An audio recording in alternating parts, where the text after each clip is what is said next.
Okay, so it's got 1, 2, 3, 4 roots, 2 irrational roots, and 2 imaginary roots. Okay, so this is going to be a quartic function. So it's going to have 1, 2, 1, 2, 3, 4. Now, with conjugate pairs, so these are conjugate pairs, right? Exactly the same thing, but the middle operation is opposite. If one's plus, the other one is negative. Okay. You don't want to write them as x minus this when you write the roots. What you want to do instead, right? So if you have x minus a, x plus x minus b, so I'm assuming here a and b are roots. If I expand this, I get this. Okay, I'm just gonna skip some steps and go straight to the result. So essentially what I have is x squared minus the sum of these two. So if you to add these two, if you're to add, you get exactly minus 4. The root part disappears. And if you're to multiply, so if you're to add, if you're to multiply, right, you get this one squared, which is 4, subtract by this one squared. Okay, that's the expansion of differences of squared.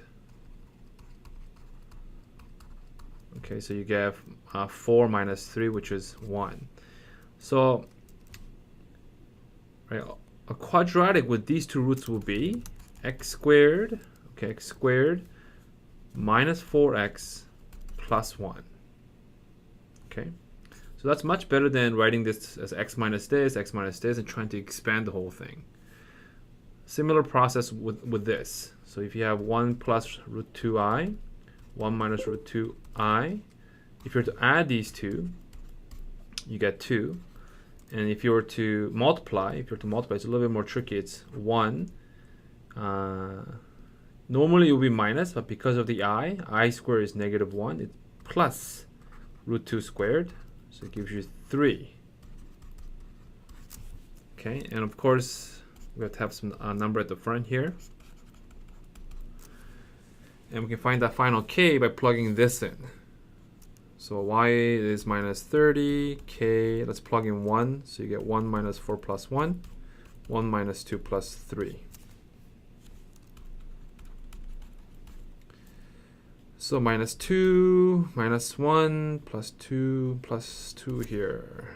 Okay, so you get k is equal to 15 over 2. So hopefully I didn't make any mistake.